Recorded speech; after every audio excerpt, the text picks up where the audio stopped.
Que tout renaisse encore, que tout reparte encore à zéro dans un élan glorieux d'amour. Alléluia.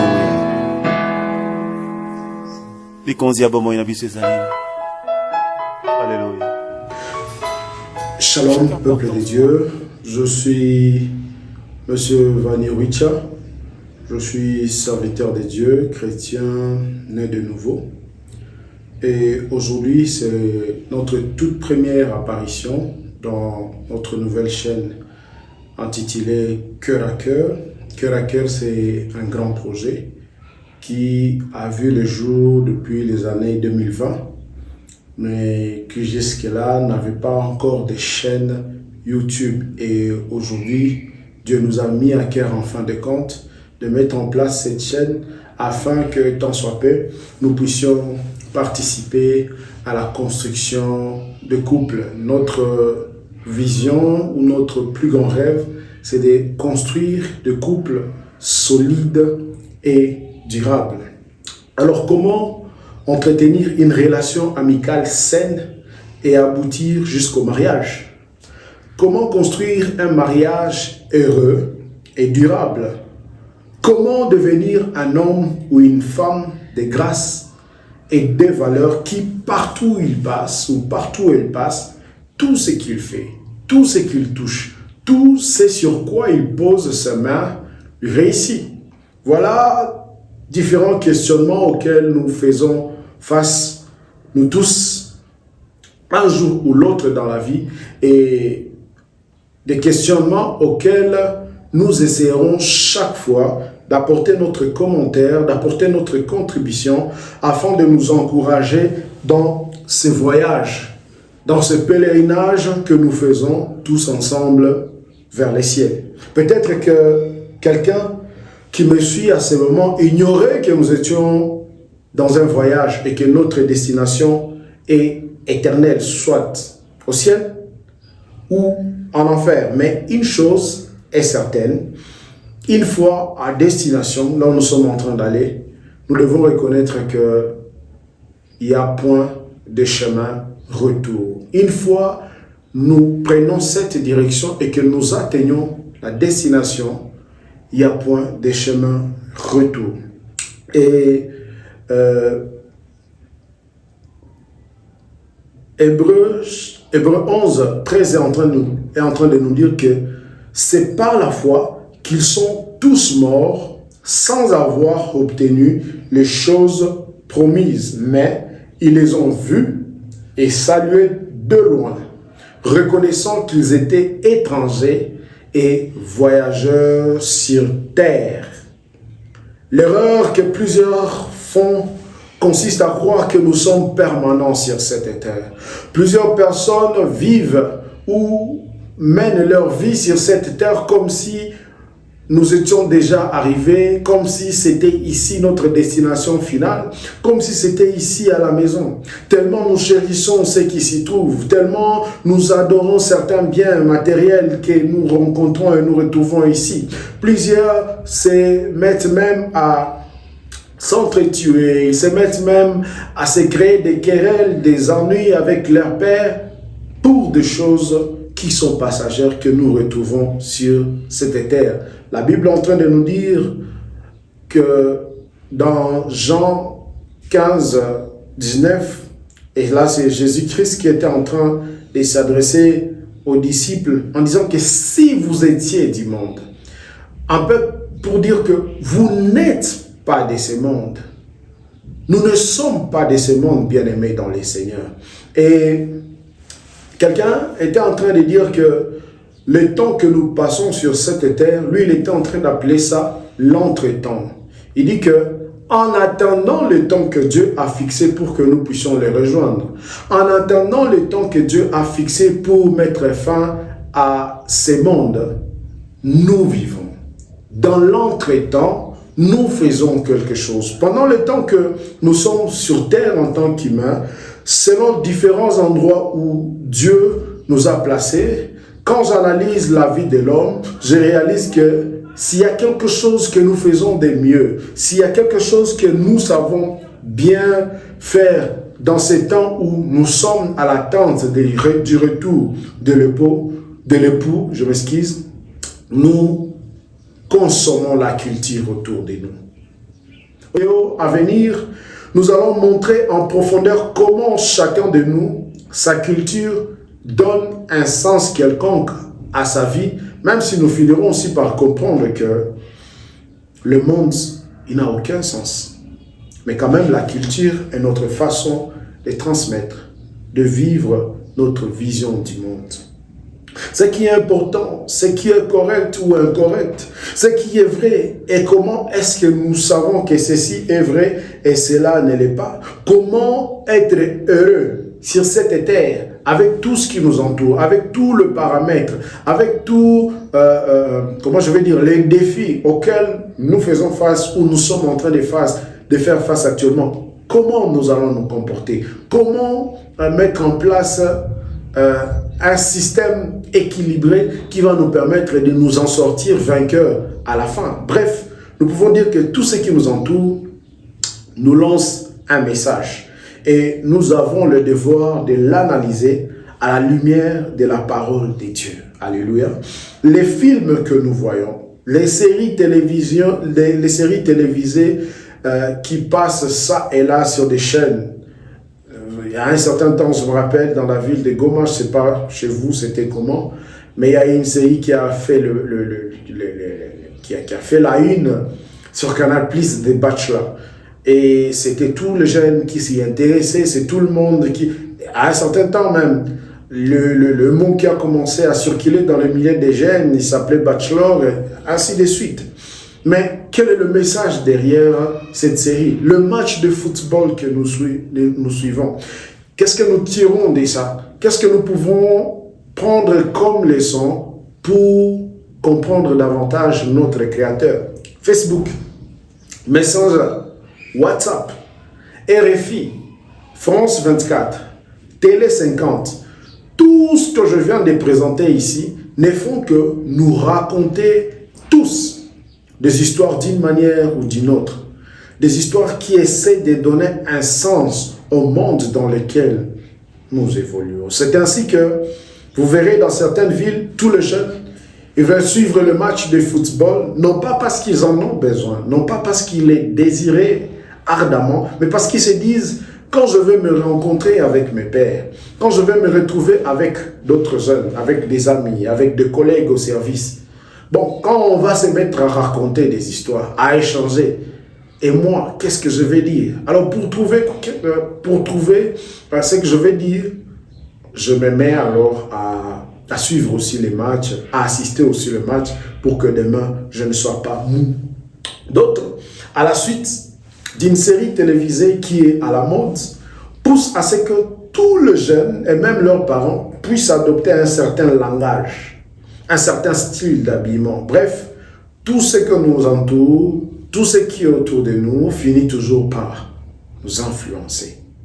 Que suis-je en train de vous dire, vous qui êtes en train de nous suivre sur cette chaîne? Une relation amicale entre une jeune fille et un jeune garçon de Goma n'aura pas la même définition, n'aura pas la même connotation que celle d'un autre jeune garçon ou d'une autre jeune fille qui se retrouve à Walikale, par exemple. Ainsi que la finalité de cette relation. Ceux qui sont ici à Goma, je considère comme un centre-ville. Ceux-là, ils vont considérer que, bon, nous sommes juste dans le copinage, c'est ma copine, c'est mon copain, et par la suite, ils vont faire tout ce qui va avec et tout ce que nous savons. Mais l'autre qui est dans la même relation, peut-être à Walikale, lui, il considère que la personne qui est en face de lui, la fille qui est dans la maison voisine, c'est ma sœur. Et je dois la traiter avec tout respect et tout honneur. Et je dois la protéger. Nous partageons les mêmes valeurs. Et là devant, peut-être si Dieu le permettra, je pourrais aller l'épouser. Mais pas commencer à jouer avec elle, à prendre plaisir avec elle juste pour ça. Et ainsi, Les différents endroits où nous sommes placés nous poussent à concevoir les choses différemment. Et c'est dans ces systèmes-là, c'est dans cette situation-là que nous, en tant qu'enfants de Dieu, nous, en tant que chrétiens, nous sommes appelés à venir rechercher la lumière, à venir apporter la lumière. Souvenez-vous, la Bible nous dit que nous sommes la lumière de ce monde. Alors, dans cette confusion-là qui règne, dans cette cacophonie-là qui perdure, qu'est-ce que nous disons? Quel message nous allons-nous apporter? La façon dont se nomme la réussite d'un jeune homme de Goma, ma ville, n'est pas la même pour un jeune homme de Kinshasa, ma capitale, ou bien d'un autre jeune homme de New York. Ce n'est pas la même définition que nous tous allons donner à la réussite. Chez nous, en nous élevant, dès le bas âge, on nous montre l'importance de la terre. On te dit que pour que demain ou après-demain, tu sois un homme fait, pour que demain ou après-demain, tu sois estimé, que tu aies de l'importance, que tu aies de la valeur au sein de la société, il te faut avoir un chez toi. Et de le bas âge, en grandissant, tu sais que je dois travailler dur pour que demain, après-demain, j'ai un chez moi. Dans l'entretemps, un autre jeune de Kinshasa, notre capitale, lui, la mentalité, elle est autre. Sa mentalité, ou bien sa culture consiste à finir les études, à travailler. Et peut-être la première des choses qu'il va se rechercher, c'est trouver ne fût-ce qu'une petite voiture d'abord pour sa mobilité. Et la question des parcelles, pour lui, ça vient au second plan. Pourquoi? Parce que le coût de la vie est à Kinshasa et la capacité pour un jeune à se taper une parcelle dans la capitale n'est pas aisée, n'est pas facile. Ils peuvent être exposés au même type de salaire. À Goma, les gens, il a $500 de salaire. À Kinshasa, il a aussi $500 de salaire. Mais celui de Goma, sa culture le pousse à ne réfléchir que terre. Celui de Kinshasa, le monde, l'environnement dans lequel il évolue, le pousse d'abord à trouver un moyen de déplacement. C'est pas à dire que nous voulons juger l'un ou l'autre. Non, loin de là. Mais nous sommes en train de pousser chacun et chacune à comprendre que les lieux où nous vivons, les endroits où Dieu nous a placés, nous permettent d'adopter un certain nombre de comportements qui demain, après-demain, peuvent contribuer à l'atteinte de notre destination finale. Nous sommes dans un voyage. Nous sommes en train d'aller au ciel. Nous sommes en train d'attendre le retour de l'époux qui est Jésus-Christ. Mais en attendant, qu'est-ce que nous faisons? Comment nous nous comportons? Comment définissons-nous ce qui est vrai et faux? Comment concevons-nous ce qui est réussite et ce qui est échec? Comment définit-on dans ta société la réussite? Quand on dit qu'un tel a réussi sa vie, est-ce que c'est par rapport au bien matériel qu'il a eu à encaisser pendant son vivant? Est-ce par rapport à l'impact que sa vie a créé dans son environnement proche? Est-ce par rapport à la qualité de la vie que mène la famille de cette personne? C'est donc quoi la réussite pour un homme? Quel est le standard auquel moi, en tant qu'enfant de Dieu, je dois me fier? Suis-je heureux? Ai-je réussi? Qu'importe ce qui est autour de moi, peu importe ce que les gens peuvent dire autour de moi, peuvent donner comme opinion sur ma personne. Moi-même, quand je me regarde, est-ce que je peux dire que je suis heureux? Est-ce que je peux dire que j'ai réussi? Et si je dis oui à ces questions, pourquoi? Quels sont les sous-bassements? Quels sont les fondements qui peuvent me pousser à croire ou à dire que j'ai réussi?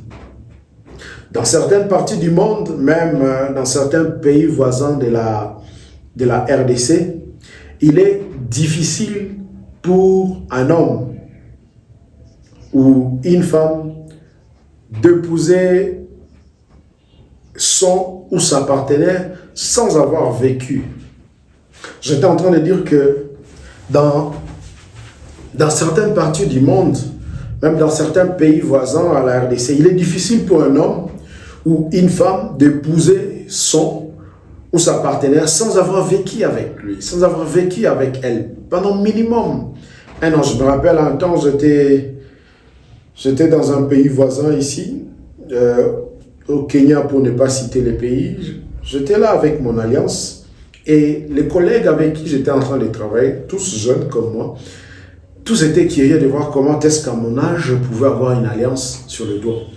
Je pose la question, mais mon Aïchia, c'est comment? Qu'est-ce qui fait à ce que vous puissiez vivre comme ça? Pour vous, le mariage, c'est quoi? Ici, chez nous, on ne peut pas se mettre à s'engager dans le mariage sans avoir vécu avec son partenaire minimum une année. C'est après avoir testé, évalué que tout va bien, qu'on peut se lancer maintenant dans le mariage. J'étais comme surpris. C'était comme une grande surprise pour moi. Et je me posais la question, mais qu'est-ce que nous entendons derrière ça? C'est peut-être le cas de plusieurs autres cultures occidentales. Cependant, chez nous, quand je dis chez nous, ici chez nous à Goma, en RDC en général, avant de vivre avec la fille d'autrui, avant d'amener l'enfant d'autrui à vivre chez moi, je dois me rassurer que je suis en règle d'abord avec sa famille, ensuite vis-à-vis de l'État, enfin vis-à-vis de l'Église.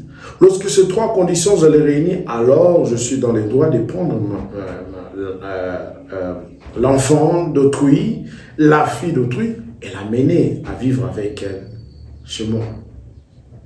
Mais lorsque nous nous mettons à peser, à évaluer maintenant les deux mondes ou bien les deux conceptions, la question qui va revenir à se poser, c'est qui dit vrai? Qui dit vrai? Qui dit faux? Qui est dans le vrai et qui est dans le faux? Est-ce ceux-là sont dans le vrai et nous sommes dans le faux? Ou l'inverse? Ou bien nous tous, dans l'ensemble, nous sommes dans le vrai?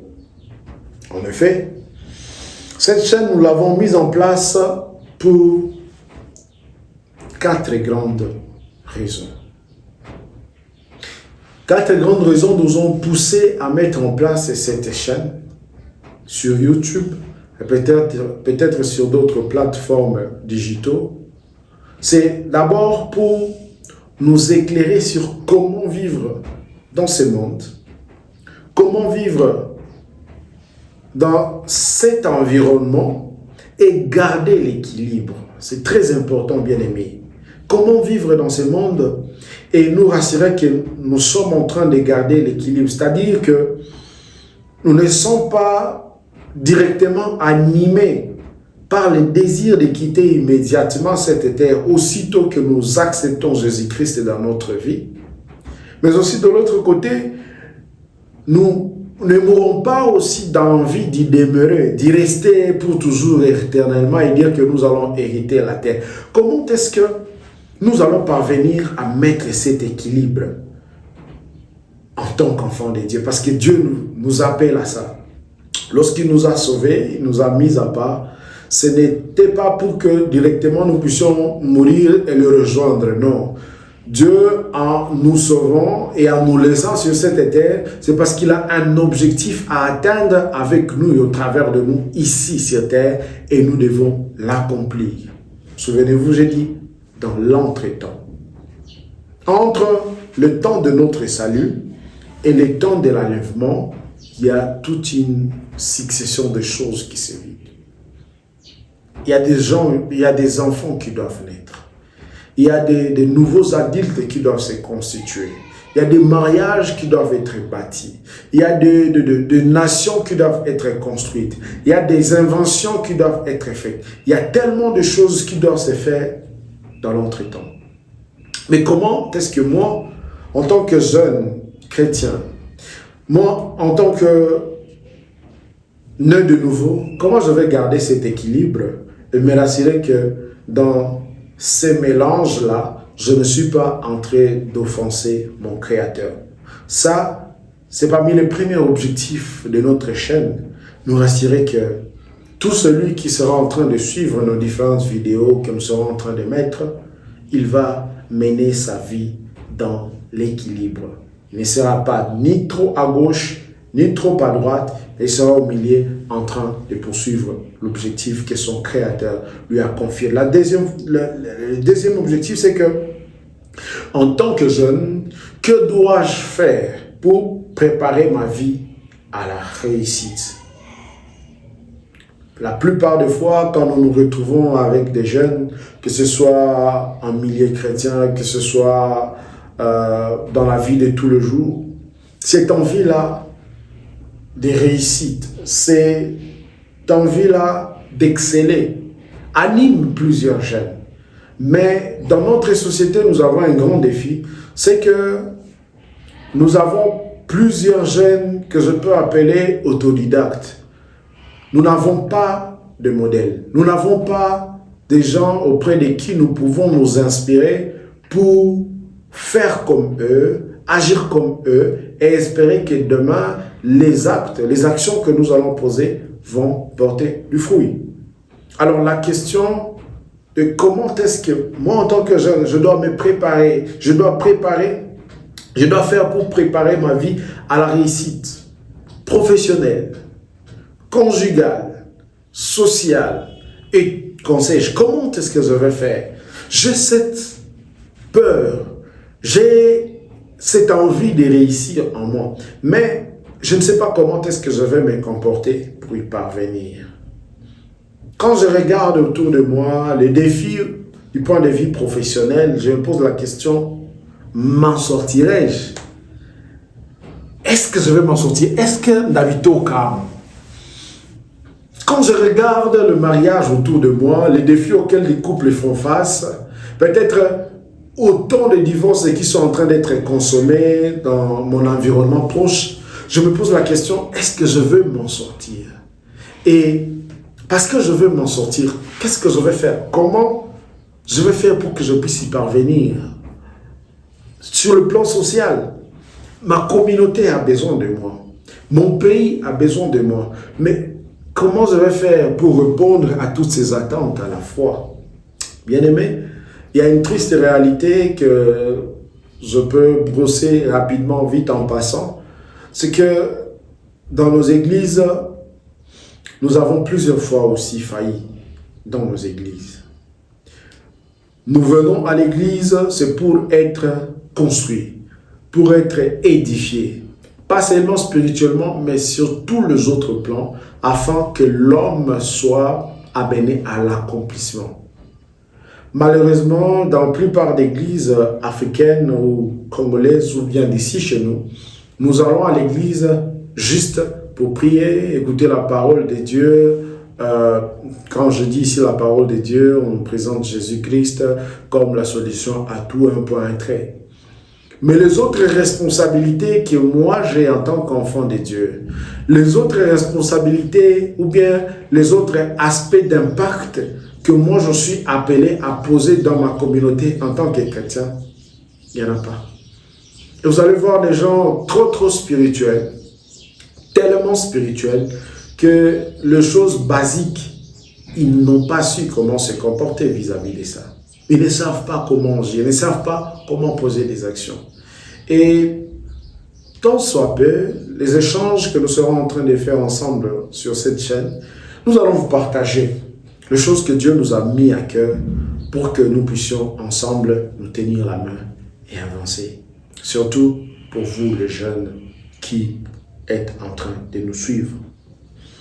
Le troisième objectif, c'est essayer de nous présenter, de nous expliquer quels sont les piliers. J'ai dit les piliers qui doivent soutenir la vie d'un homme pour qu'il soit accompli et utile. Quels sont les piliers? Quels sont les fondements? Sur quoi je dois asseoir ma vie en tant qu'homme? Là, je peux même mettre de côté chrétien ou non, mais en tant qu'homme d'abord, sur base, c'est sur quel pilier je dois asseoir ma vie afin que cette vie soit utile sur cette terre. Souvenez-vous, nous sommes passagers et personne n'est éternel sur cette terre. les temps que Dieu nous place sur cette terre des hommes, c'est pour que nous puissions impacter. La Bible dit dans Romains que voici la création tout entière attend avec un ardent désir la révélation des fils de Dieu. Alléluia. C'est la nature tout entière qui attend ta révélation, qui attend que tu puisses faire sortir tout ce que Dieu a placé en toi. Mais pour que tu puisses y parvenir, il y a des fondements, il y a des piliers sur lesquels tu dois t'asseoir. Tu dois asseoir ta vie et te rassurer que ta vie a été utile durant ton passage. Je ne sais pas, Dieu a prévu pour toi de mener combien d'années sur cette terre. Peut-être tu as 20 ans, peut-être c'est 30 ans, 40, 50, au plus fort, peut-être on va leur accorder 90 ans, maximum 100. Mais pendant ces temps-là, qu'est-ce que tu fais de ta vie? Comment organises-tu ta vie? Comment es-tu sûr que tu n'es pas passé à côté? Comment vas-tu être rassuré que tu n'es pas allé en dehors de la mission qui t'a été confiée? Je veux dire quoi? Je veux dire, qu'est-ce qui va faire à ce que, à la fin de la journée, lorsque je vais m'asseoir et regarder autour de moi, que je dise, je suis reconnaissant à Dieu pour tout ce qu'il a fait et je lui rends grâce de ce qu'il a rendu ma vie utile sur cette terre. Quand tu verras la façon dont la famille parle de toi, le témoignage que ton environnement parle de toi, la façon dont tes enfants vivent dans la société, quand tu vas regarder la façon dont tes grands-enfants vivent dans la société, tes petits-enfants dis-je, vivent dans la société, quand tu vas regarder la façon dont tu as bâti ton honneur dans la société et le nom de ta famille dans la société, que tu dises, je rends grâce à Dieu de tout ce qu'il a fait. C'est possible, bien-aimé.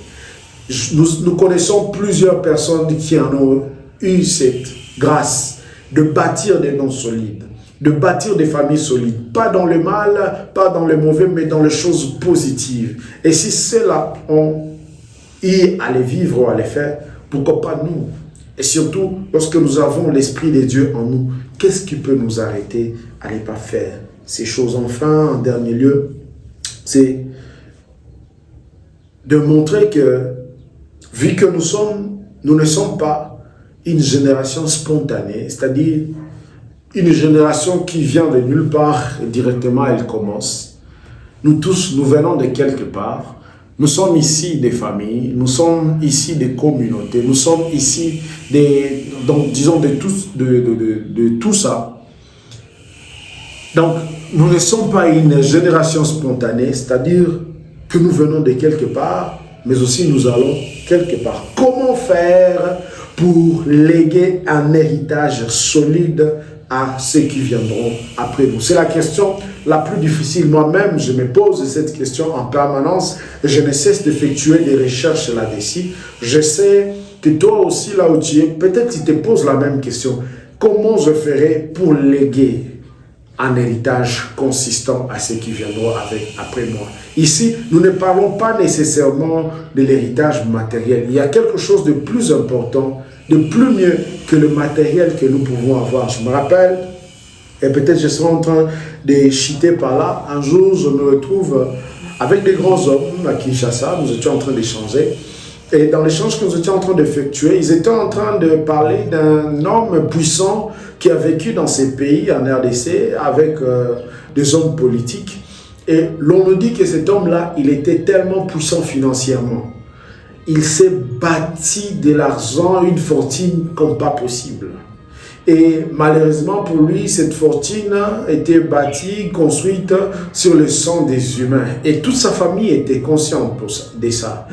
Il était en train de se battre pour sa famille, se rassurer que sa famille va évoluer, va avoir une garantie de la vie de demain. Il s'est permis de faire tout ce qu'il pouvait faire. Il a tué des gens, il a fait ceci et cela, et il s'est fait de la fortune.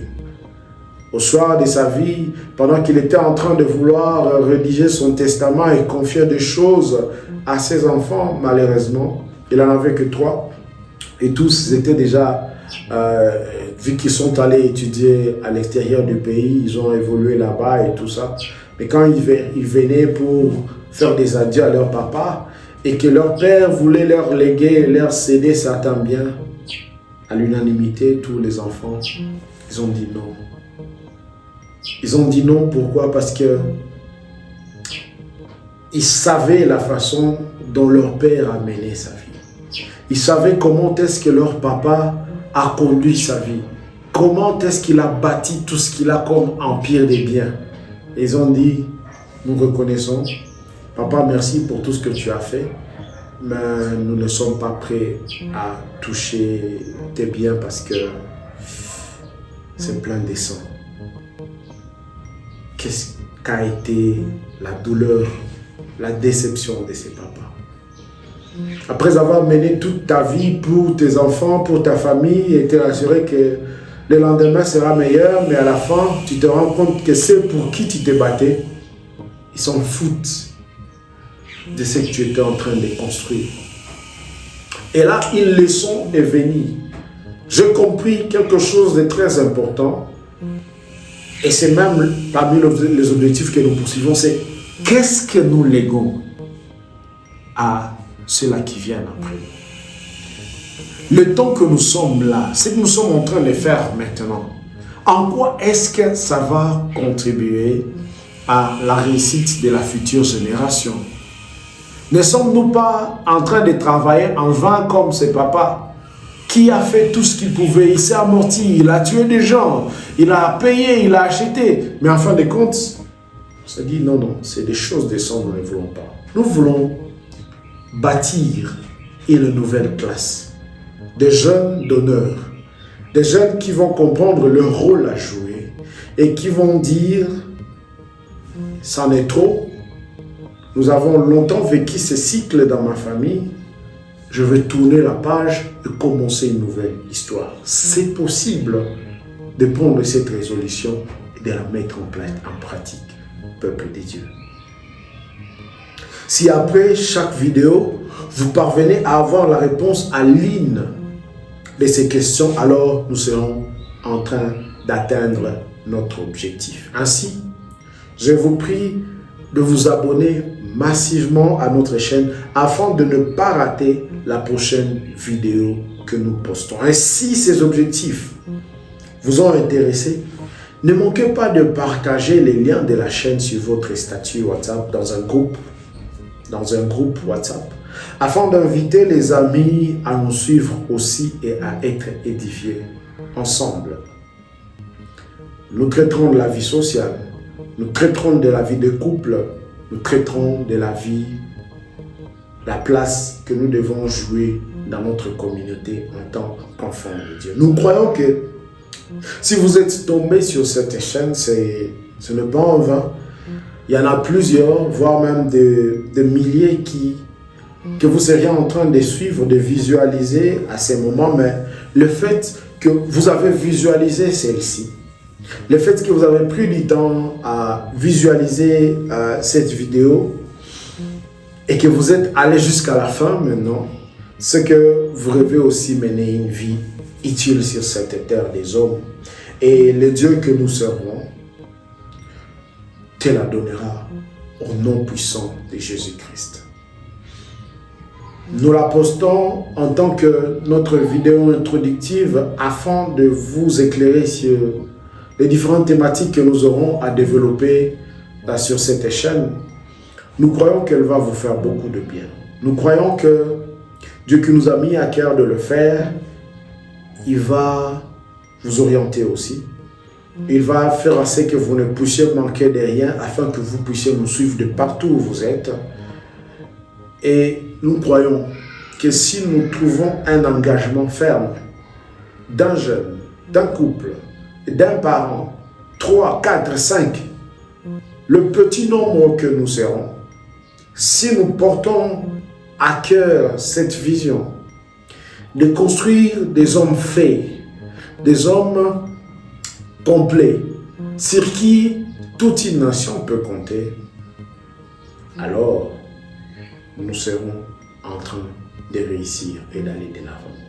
Je prie que Dieu vous bénisse abondamment, qu'il vous fasse beaucoup de bien et que chaque semaine, nous puissions nous rencontrer sur cette chaîne afin d'échanger encore davantage, afin de discuter et partager les choses que Dieu nous met à cœur pour l'édification de son corps. J'insiste, ne manquez pas de vous abonner à cette chaîne et d'inviter aussi vos amis. Vous savez, vous pouvez ne pas avoir la capacité de communiquer la bonne nouvelle, mais nous portons comme votre bouche pour apporter cette nouvelle à ceux-là qui sont autour de nous. Alors la moindre des choses, c'est de partager. Et le reste, Dieu s'en chargera. Que Dieu vous bénisse abondamment, qu'il garde vos cœurs et vos âmes purs et répréhensibles jusqu'à ce retour au nom de Jésus-Christ. Amen. Baso totelema totonda nesengo peto sepela.